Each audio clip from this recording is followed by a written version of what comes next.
welcome to Gilbert White's museum. Today, can I introduce you to an old friend of ours, 140th birthday, and she's just been found in the Sea off Greenland where she sank during the Second World War. But she's probably better known as Scott's flagship, well, there was no other ship, so it had to be the flagship, in his Antarctic expedition of 1911 to 1913. And we've got this most lovely model here.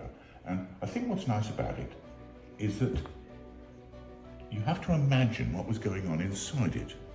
There were a total crew of 65 people with 34 dogs, 19 ponies, and 3 motorised sledges, all loaded on board that when it left Christchurch to sail to the South Pole. And so the ship was absolutely crammed full. This ship had an extraordinary history. She was built in 1884 to work in the whaling and sealing industries, which were very big in Antarctica. So she was built to withstand ice and everything like that. But she's not very large. She's actually about half the length of a football field. This was actually made in 2012, and it was made, rather appropriately, by a naval officer who served in the Falklands War.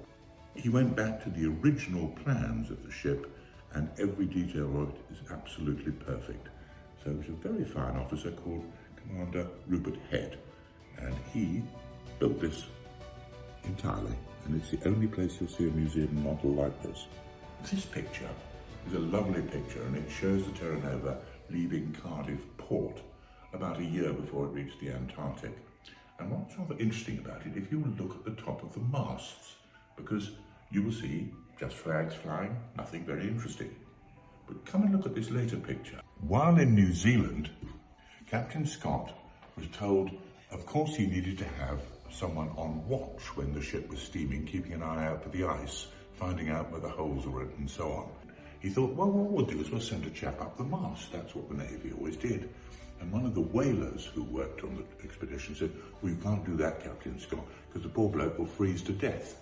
So he suggested that they did as they did in the whaling business, which is to put a barrel right at the top of the mast there, and then you put some sealskins in it, so whoever was on watch wasn't going to freeze to death.